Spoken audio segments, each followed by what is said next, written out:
अतिक्रमणाच्या मुद्द्यावरून लोकप्रतिनिधी आक्रमक झाले आहेत। भुजबळांनंतर आता आमदार देवयानी फरांदे रस्त्यावर उतरल्या। महापालिका आयुक्त, पोलीस आयुक्तांना सोबत घेत त्यांनी पाहणी केली। नाशिकच्या मेन रोड शालिमार परिसरात फरांदे यांनी पाहणी केली।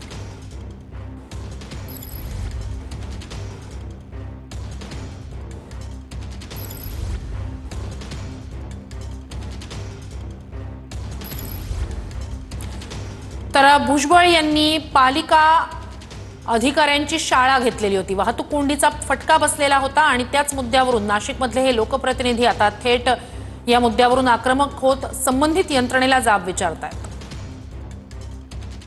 टॅक्सी आणि रिक्षा स्टँड जे आहेत ते सगळे अनधिकृत आहेत।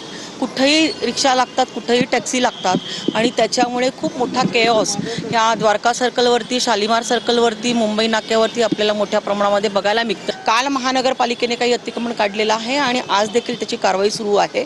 त्यांना आज मी काही स्पॉट्स दाखवलेले आहेत।